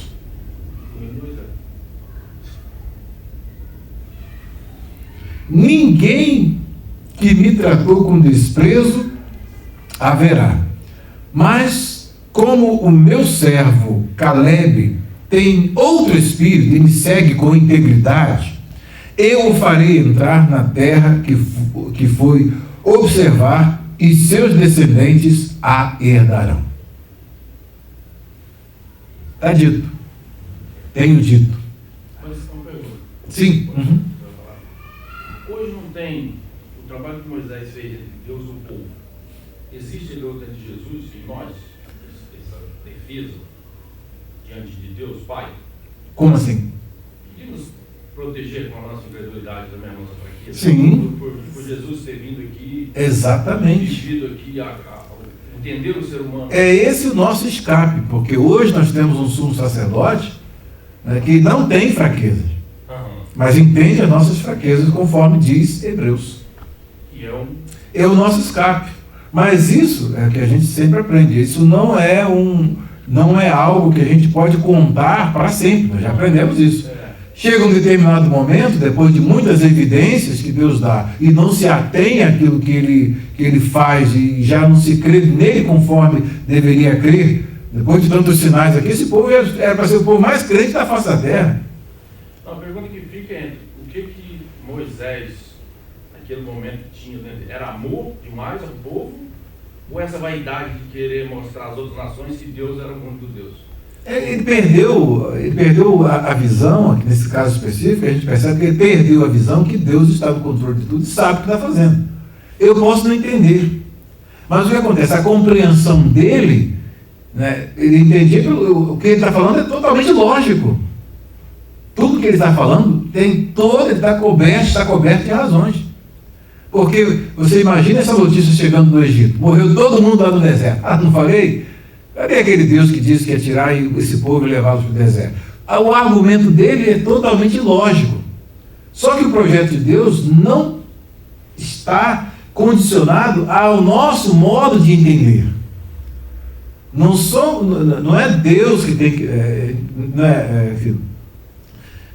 A gente tem o entendimento das coisas e pensa que Deus pensa igual a gente. Então, nisso surgiu nele, simplesmente ele deixou operar a razão lógica, a razão pura. Né? Como é que funciona? É assim: se acontecer isso, vai acontecer aquilo. Colocou as coisas dentro do que realmente seria a visão humana, natural. Porque nessa sentença que o Senhor deu aí, ele vai entender, ele fala: peraí, então, deixa eu voltar atrás aqui, então mata todo mundo, ele sou eu. Exatamente. Mas ele abriu mão dele, porque nessa ia descer Caleb e Josué embora também, não fica ninguém, era só ele. Ou seja, ele poderia abrir mão no caso: não, peraí, já que eu vou morrer, então... Não, Caleb e Josué ia se escapar, porque o Senhor ia fazer a intervenção, o Senhor ia mostrar... Porque começou um pouco com Moisés? Sim, mas com Moisés não seria sozinho. E as famílias, se falar, aqueles que não creram, que tentaram a Deus, ele conhecia perfeitamente quem foram. Não foram todos, não. Não foram todos. Qual era a conversa de Josué e Caleb dentro da sua casa? Sua família estava orientada de que forma? Não, fiquem meus filhos, calma, minha esposa, tranquilo, porque o Senhor vai nos dar a terra. Essa era a conversa deles lá, obviamente. Então tinha uma geração que queria separar ali para poder fazer deles uma nova nação para entrar na terra prometida. Deus não precisava entrar com 1 milhão de pessoas na terra prometida. Deus não precisava entrar com 1 milhão de pessoas na terra prometida. Ele tinha que fazer o povo entrar na terra. E até sozinho ele não faria o povo entrar na terra e tomar a terra prometida? Até ele, Moisés e Josué, Caleb, família de Moisés, tudo, pronto. Aquele grupinho ali de uns, digamos aí, umas 100 pessoas, pronto, entrar e botaria na terra prometida, acabaria com o povo todo. Conforme ele tinha poder para fazer, fez isso com Faraó, faria o mesmo com aquele povo e daria a terra em possessão a eles. Não precisava ter 1 milhão de pessoas para poder colocar na terra prometida. Era privilégio que eles teriam, né? Então eles estão abrindo mão de um privilégio, de uma oportunidade enorme. E aí o coração, não é? Moisés aqui está trabalhando com o coração e com a lógica humana. Ele está vendo aquele 1 milhão de corpos, esse povo todo morto. Não, realmente não, pesa demais. Poxa, até aqui agora, né? E a culpa toda é do líder, porque ninguém via Yahvé, via Moisés. Ele que foi o que desafiou o faraó, ele que foi o porta-voz. Ninguém viu Deus lá, só viu os sinais acontecerem. Sabia que tinha uma divindade por detrás daquilo, mas ninguém via essa divindade, nem sabia, só sabia do que acontecia, os fatos.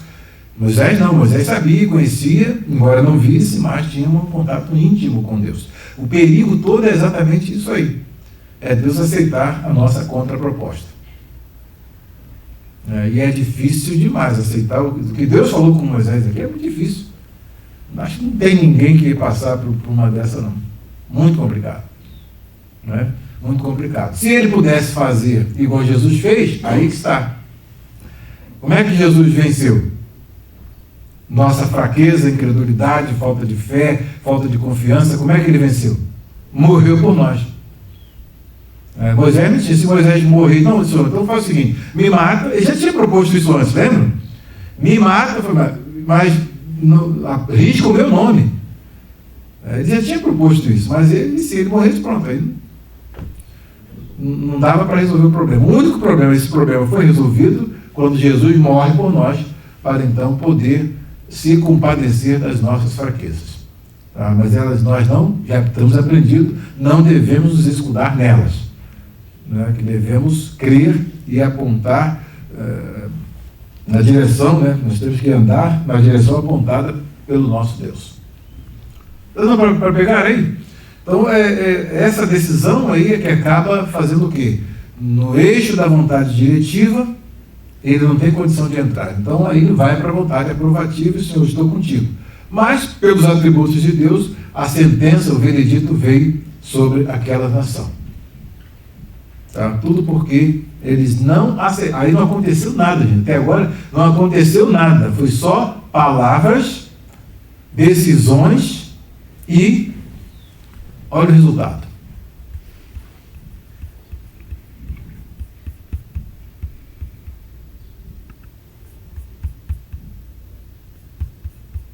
Aqui temos vários momentos, né? Se a gente for ver aqui na história, todos os momentos em que esse povo tentou a Deus, temos compilados aqui vários, não vou citar por conta da extensão, né, das citações, mas você vai vendo que ao longo da história, em cada episódio, capítulo 4, capítulo 5 de Êxodo, ele falou todas as palavras que o Senhor falara a Moisés e fez os sinais perante eles. E o povo creu, e ouviram que o Senhor visitara os filhos de Israel e via a sua aflição e inclinaram-se e adoraram. Então aí é o momento. Aí logo em seguida você vai ver as coisas que vão acontecendo, e essas coisas vão todas elas demonstrar os momentos em que o Senhor ouviu deles as palavras pesadas que foram sendo registradas, entre elas no capítulo 4, não é mesmo? Aparece o desafio, aí eles disseram a Moisés, não havia sepulcros no Egito para nos tirarem de lá, para que morramos neste deserto? Povinho abençoado, né? Por que nos fizeste isto, que nos tens tirado do Egito? Não é esta a palavra que temos falado no Egito, dizendo, deixa-nos que sirvamos aos egípcios, pois que melhor nos fora servir aos egípcios do que morrermos no deserto.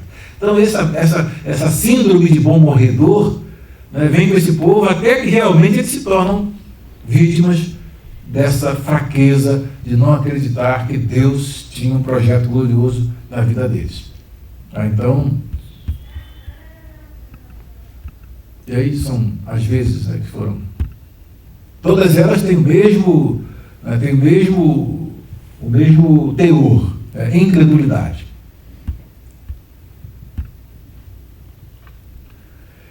Mas aí depois eu posso passar para vocês leem. Vamos lá, a próxima pergunta. Estou sentindo um cheiro suave subindo as minhas narinas aqui. Né, Dudu? Por que o Senhor mandou o povo voltar em direção ao Mar Vermelho, ao Yam Suf, Golfo de Acaba? E o que o Senhor jurou pela sua vida que faria aos de 20 anos para cima? Versículos 25 ao 33. Então aí vem a sentença do juiz, 25 ao 33. Visto que os amalequitas e os cananeus habitam nos vales, amanhã deem meia volta e partam em direção ao deserto pelo caminho que vai para o Mar Vermelho. Aí aqui, novamente, é o Yam Suf. É o que nós já vimos, né? Que é o Mar do Fim. E disse mais o Senhor a Moisés e a Arão: até quando esta comunidade ímpia se queixará contra mim? Tenho ouvido as queixas desses israelitas murmuradores. Diga-lhes: juro pelo meu nome, declara o Senhor, que farei a vocês tudo o que pediram. Cairão neste deserto os cadáveres de todos vocês, de 20 anos para cima, que foram contados no recenseamento e que se queixaram contra mim. Nenhum de vocês entrará na terra que, com mão levantada, jurei dar-lhes para sua habitação, exceto Caleb, filho de Jefoné, e Josué, filho de Nun. Aí vem o veredito. Mas quanto aos seus filhos, sobre os quais vocês disseram que seriam tomados como despojo de guerra, eu os farei entrar para desfrutarem a terra que vocês rejeitaram. Então as criancinhas, os que estavam de 20 anos para baixo, iriam entrar na terra. Qual foi a sentença deles sobre esses filhos? Eles iam ser o quê? Ser prisioneiros de guerra, tomados como despojo de guerra. E aí o Senhor falou: eu os farei entrar para desfrutarem a terra que vocês rejeitaram. Qual é o elemento que vocês observam bem aqui? A ironia divina. Deus gosta de ironia. Então essa ironia ela pode funcionar positivamente e negativamente.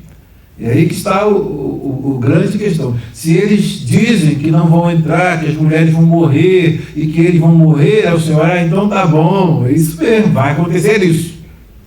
Aí ele diz: mas nossos filhos serão despojos de guerra. Então eles não vão ser. Percebe? Então eles estão simplesmente, Deus está fazendo o quê? Fazendo tudo exatamente o contrário que eles disseram. Por quê? Porque Deus jurou com mão levantada. Estão chamando Deus de mentiroso. Qual é o pecado maior dessa geração? Eles estão dizendo que Deus é um mentiroso, que nos tirou do Egito não foi nada para colocar dentro da terra prometida, nada. O Senhor nos tirou do Egito é para nos matar aqui. E você não é mais líder de coisa nenhuma. Vamos levantar outro aí para poder nos voltar ao Egito, não entrar na terra, voltar ao Egito. Ou seja, eles não estão, observa aqui, que eles se arrependem mais tarde da consequência dos pecados, mas não do pecado propriamente dito. E o pecado deles é a incredulidade. E aí quando Deus dá essa última forma, olha só que interessante. Deus diz: seus filhos serão pastores aqui durante 40 anos, sofrendo pela infidelidade de vocês, até que o último cadáver de vocês seja destruído no deserto. Durante 40 anos vocês sofrerão a consequência dos seus pecados e experimentarão a minha rejeição. Cada ano corresponderá a cada um dos 40 dias em que vocês observaram a terra. Eu, o Senhor, falei e certamente farei essas coisas a toda esta comunidade ímpia que conspirou contra mim. Encontrarão o seu fim neste deserto, aqui morrerão.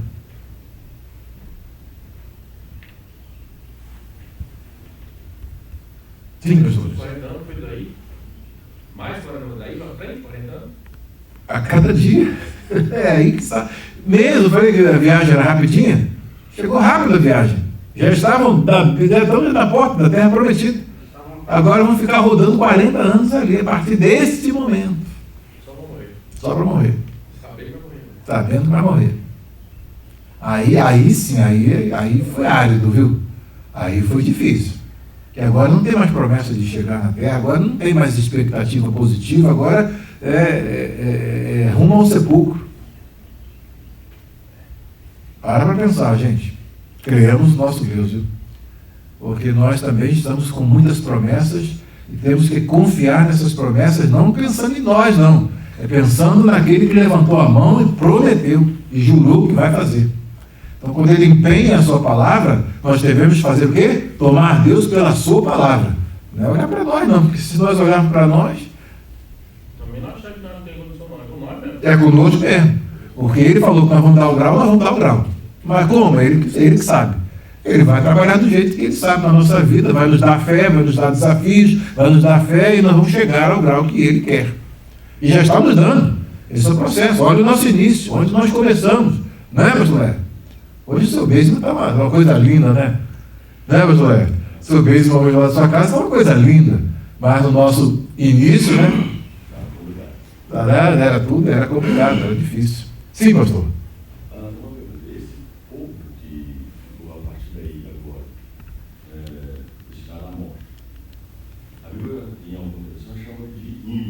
Uhum. Por Saulo, a pergunta é: a gente tem A uma resposta, porque Saulo, sim, não quis um descendente de Abraão. Uhum. Mas também o Senhor criou o ímpio para o dia do mal. Então, a Bíblia chama ele de ímpio. A questão aqui é a atitude deles, o comportamento deles. Entendeu? Não significa que isso anula a promessa feita a Abraão. É exatamente por isso que eles serão punidos. A punição vem exatamente por conta de eles serem um povo que é o povo de Deus. Paga o que tem que pagar aqui, mas não tem nada a ver. Isso eu já ensinou para nós, né? De modo bem claro. O justo é punido na terra. Até quando ele vai para o caminho da impiedade, a punição dele é exatamente essa aí, conforme Deus o trata. Mas ele não deixa de ser o povo de Deus. Só que aquilo, eles poderiam ser um povo, não é? Daquele jeito, crente mesmo, como o pai Abraão. Mas, por deixarem a desejar, eles acabam sofrendo as consequências das suas próprias fraquezas e da sua falta de fé. Ou incredulidade, dizendo melhor. Alguma pergunta, alguma observação, pessoal? Não. É triste, né, uma história dessa, que poderia... Já pensou, gente? Você está na porta da Terra Prometida. É igual aquele sujeito que está na porta do gol, né? Vocês já viram aquilo, aquela cena? Ele está na porta do gol, o goleiro está quase que deitado no chão. Ele não consegue chutar a bola para cima. Ele está aqui, vai avançar, vai entrar na Terra Prometida, agora pronto. Poxa, a viagem já chegou. Aí chega, vê a terra boa, não é maravilhosa a terra. Mas nós não podemos, nós não conseguimos, não vai dar para a gente entrar, não tem não, gente, chora a noite toda. Isso aí, Deus disse, né? Então, nós falando nós hoje, nós também já temos muitas experiências daquilo que Deus tem poder para fazer. Cada um de nós tem ciência do que Deus tem poder para fazer, do que está no controle dele.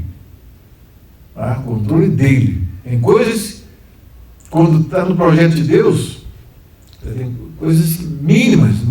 Para morrer, não precisa acontecer um grande acidente. Uma coisa mínima, quando chegou na hora de morrer, morre. Morre. Você já viu pessoas que estavam aí paradas em pé, daqui a pouco morreu. Então não precisa. E ao mesmo tempo, quando Deus tem um projeto de livrar da morte, para que se cumpram os dias segundo o que ele determinou, quantos livramentos, quantas curas, quantas coisas ele fez, pessoas que já estavam à beira da morte, sentenciadas à morte, e o Senhor reverteu a pena, reverteu a fatalidade em vida, converteu em vida. Nós temos Inúmeros casos. Eu tenho meus casos pessoais. Vocês têm os seus, e nós na obra temos os seus. Então, o modo como hoje nós encaramos os problemas e desafios que aparecem diante de nós não podemos esquecer que o Senhor falou que a enfermidade não traz ninguém para mim. Todos têm a hora certa de partir.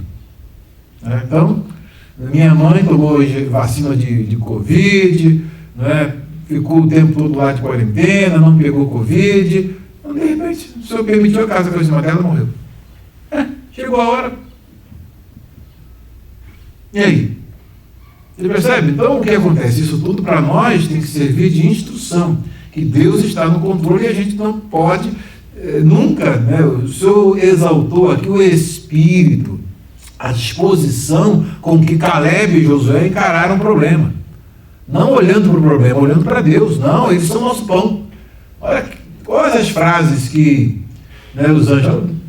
rapaz, tem crente ainda lá, olha lá. Esse povo não é todo, não, olha lá. Olha a palavra de Josué. Acho que os anjos deve ter aplaudido, deve ter dado. Se eles não deram glória, quiseram apedrejar, Deus deu glória. Por quê? Porque a glória de Deus apareceu. E logo em seguida, opa, peraí, eles que estão certos, é a minoria que está certa. Que tristeza, né? Poderia ser a maioria, mas era a minoria que estava certa. Ok, vamos à próxima pergunta. Já está tirando as lições aí para você? Quantos anos o Senhor disse que os filhos de Israel ficariam no deserto? Já falamos. Quais os que morreram de praga e o que o povo de Israel decidiu fazer. Aí você vem. É a desobediência pela incredulidade. Desobediência pela incredulidade, que toma aspectos positivos e negativos. Deus manda entrar na terra, eles não creem e querem voltar. Deus diz para não entrar, eles vão, não, agora vamos entrar. Só anda na contramão da vontade de Deus. Olha só, versículos até o 40, vejam só que interessante.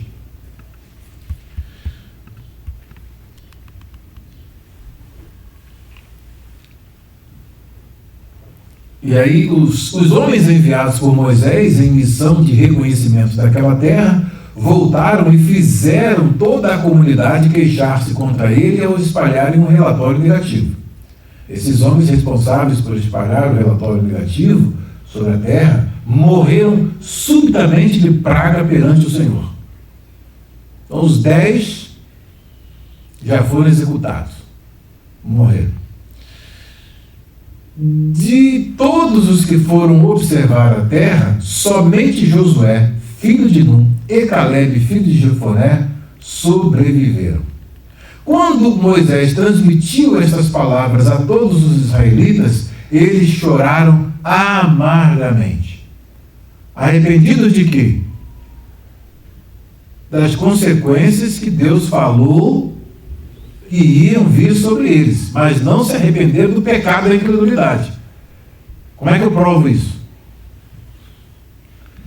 Na madrugada seguinte, subiram para o alto da região montanhosa e disseram: subiremos ao lugar que o Senhor prometeu, pois cometemos pecado. Agora vão cometer o pecado de desobedecer, porque Deus disse para voltar até o caminho do Yam Suf, do Mar do Vinho. Aí eles agora vão fazer o quê? Não, agora vamos entrar na terra. Aí eles vão entrar na terra. Estão entrando pela fé? Estão demonstrando o que agora?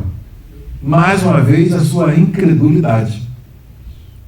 Mais uma vez a sua incredulidade. Então, é um pecado chamando o outro aqui.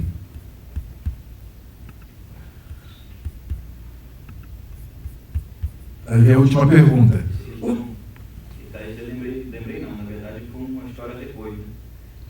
O Amã só arrumando problema e depois tentando ainda corrigir, mas não tem mais jeito. É uma ladeira, que se desce. É uma ladeira que desce e parece que igual aquele teleférico lá na Itália que desabou depois que ele estava chegando, foi assim mesmo, estava chegando já para poder atracar ali e eles saírem. Tinha até uma pessoa já esperando para abraçar os seus parentes ali, de repente periférico que arrebenta o fio e ele volta toda na jornada. E quando chega lá embaixo, na hora de fazer a conexão, em vez de ele voltar, não estava aberto, aí arrebentou e caiu, 14 morreram. É mais ou menos isso aqui. Então, o que Moisés disse ao povo quando eles disseram que iam buscar o Senhor no monte e o que lhes aconteceu, como Moisés havia falado? Aí, versículos 41 ao 45. É um povo que realmente serve de lição para nós. Na madrugada seguinte, subiram para o alto da montanha, vamos buscar a Deus na montanha. E disseram, subiremos ao lugar que o Senhor prometeu, pois cometemos pecado.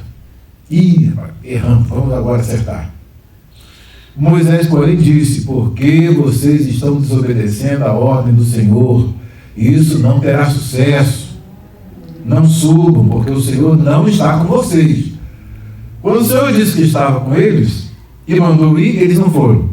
Agora, Moisés está dizendo, o Senhor não está com vocês, não. O que eles vão fazer? Vocês serão derrotados pelos inimigos, pois os amalequitas e os cananeus os enfrentarão ali e vocês cairão à espada. Moisés já diz o resultado dessa incursão. Visto que deixaram de seguir o Senhor, ele não estará com vocês. Então, o que eles abriram a mão da orientação de Deus? Estão na vontade permissiva já. Já saíram da aprovativa, agora eles já estão na vontade permissiva, ou seja, fazendo o que bem entendem. Deus manda entrar na terra, eles não entram. Agora Deus manda não entrar, e Moisés está advertindo, o resultado vai ser esse, o Senhor não está com vocês. Aí eles querem entrar. Não, nós vamos resolver o problema. Nós queremos o problema, nós vamos resolver o problema. Como? Sem Deus, tira o Deus da equação, é o fracasso. Apesar disso, mesmo com essas admoestações de Moisés, apesar disso, eles subiram desafiadoramente ao alto da região montanhosa, mas nem Moisés, nem a arca do Senhor saíram do acampamento. Deixa eles ir sozinhos. Então os amalequitas e os cananeus que lá viviam desceram, derrotaram-nos e os perseguiram até Hormá. Percebe bem? E aí então é fechada essa história. Esses dois capítulos que estão entrelaçados nos mostram de um modo muito trágico como os óculos da incredulidade podem fazer com que os problemas se avolumem de tal modo a desestruturar totalmente aquele que os vê por esta ótica, e como os óculos da fé minimizam o problema porque maximizam o Deus a quem os problemas são apresentados, é a perspectiva de Josué e de Caleb, e os resultados da incredulidade e de se andar segundo a vontade aprovativa e depois a vontade permissiva, porque nem depois que Moisés dá admoesta, adverte, eles ainda prosseguem na sua dureza de coração. Não, nós vamos. Mesmo assim nós vamos lá vencer. Para vencer o quê? Para vencer o problema sem Deus? Então que isso sirva de lição para nós. Não é? Porque hoje nós temos o nosso Senhor e Salvador Jesus Cristo, que hoje nos coloca também diante de grandes desafios de fé. Nossos desafios de fé não são diferentes. E nós precisamos trazer Deus para os nossos problemas. E nunca apresentarmos os problemas como sendo dificuldades intransponíveis, porque aí nós já estamos com os óculos da incredulidade. Não, os óculos da fé veem os problemas grandes minimizarem. Por quê? Vamos para o colo do Altíssimo e Ele peleja as nossas guerras, briga as nossas brigas, vence por nós e a vitória é dele. E a glória é dele. Então que o Senhor nos abençoe e que nós guardemos isso tudo no nosso coração. Amém.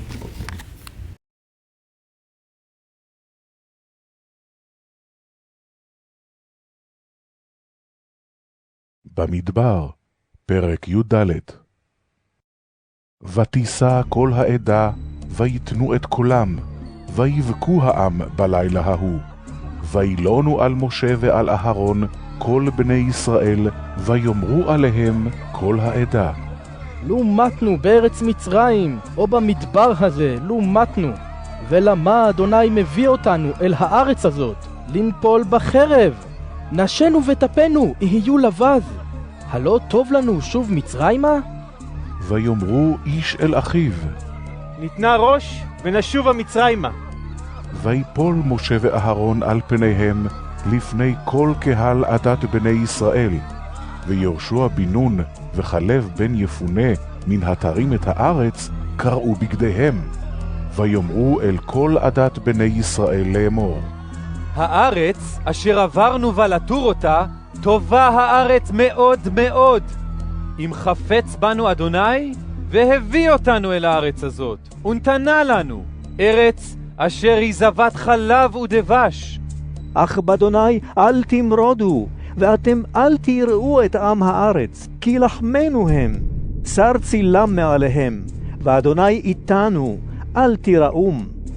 ויאמרו כל העדה לרגום אותם באבנים, וכבוד אדוני נראה באוהל מועד אל כל בני ישראל. ויאמר אדוני אל משה, עד אנה ינעצוני העם הזה, ועד אנה לא יאמינו בי בכל האותות אשר עשיתי בקרבו. הכנו בדבר ואורישנו, ואעשה אותך לגוי גדול ועצום ממנו. ויאמר משה אל אדוני, ושמעו מצרים, כי העלית וכוחך את העם הזה מקרבו, ואמרו אל יושב הארץ הזאת, שמעו, כי אתה אדוני בקרב העם הזה, אשר עין בעין נראה, אתה אדוני, ועננך עומד עליהם, ובעמוד ענן אתה הולך לפניהם יומם, ובעמוד אש לילה. והמת את העם הזה כאיש אחד, ואמרו הגויים אשר שמעו את שמעך לאמור, מבלתי יכולת אדוני להביא את העם הזה אל הארץ אשר נשבע להם, וישחתם במדבר. ועתה יגדל נא כוח אדוני כאשר דיברת לאמור, אדוני ערך אפיים ורב חסד, נושא אבון ופשע, ונקה לא ינקה, פוקד אבון אבות על בנים, על שילשים ועל ריבעים. סלח נא לאבון העם הזה כגודל חסדך, וכאשר נסעת לעם הזה ממצרים ועד הנה. ויאמר אדוני, סלחתי כדבריך, ואולם חי אני, וימלא כבוד אדוני את כל הארץ.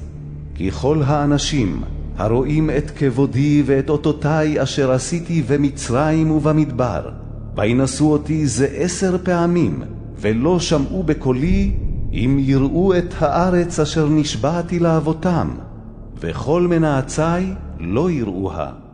ועבדי חלב, עקב הייתה רוח אחרת עמו, וימלא אחרי, ואביא אותיו אל הארץ אשר בא שמה, וזרעו יורישנה. והעמלקי והכנעני יושב בעמק. מחר פנו וסעו לכם המדבר דרך ים סוף. וידבר אדוני אל משה ואל אהרון, לאמור, עד מתי לעדה הרעה הזאת אשר הם מלינים עלי? את תלונות בני ישראל אשר הם מלינים עלי שמעתי. אמור עליהם, חי אני נאום אדוני, אם לא כאשר דיברתם באוזני, כן אעשה לכם. במדבר הזה יפלו פגריכם וכל פקודיכם, לכל מספרכם מבין 20 שנה ומעלה, אשר הלינותם עלי. אם אתם תבואו אל הארץ אשר נשאתי את ידי לשכן אתכם בה, כי אם כלב בן יפונה ויהושע בן נון, וטפכם אשר אמרתם לבז יהיה, והבאתי אותם וידעו את הארץ אשר מאסתם בה, ופגריכם אתם יפלו במדבר הזה, ובניכם יהיו רועים במדבר 40 שנה, ונשאו את זנותיכם, עד תום פגריכם במדבר. במספר הימים אשר תרתם את הארץ, 40 יום, יום לשנה תישאו את עוונותיכם, 40 שנה, וידעתם את תנועתי. אני אדוני דיברתי, אם לא זאת אעשה לכל העדה הרעה הזאת הנועדים עלי. במדבר הזה יתמו ושם ימותו. והאנשים אשר שלח משה לתור את הארץ, וישובו וילינו עליו את כל העדה להוציא דיבה על הארץ, וימותו האנשים מוציאי דיבת הארץ רעה במגפה לפני אדוני. ויהושע בן נון וכלב בן יפונה חיו מן האנשים ההם ההולכים לתור את הארץ. וידבר משה את הדברים האלה אל כל בני ישראל, ויתאבלו העם מאוד. וישכימו בבוקר, ויעלו אל ראש ההר לאמור. הננו, ועלינו אל המקום אשר אמר אדוני, כי חטאנו. ויאמר משה, למה זה אתם עוברים את פי אדוני, והיא לא תצלח? אל תעלו, כי אין אדוני בקרבכם, ולא תנגפו לפני אויביכם. כי העמלקי והכנעני שם לפניכם, ונפלתם בחרב, כי על כן שבתם מאחרי אדוני, ולא יהיה אדוני עמכם. ויעפילו לעלות אל ראש ההר, וארון ברית אדוני ומשה לא משו מקרב המחנה. וירד העמלקי והכנעני היושב בהר ההוא, ויקום ויקטום עד החורמה.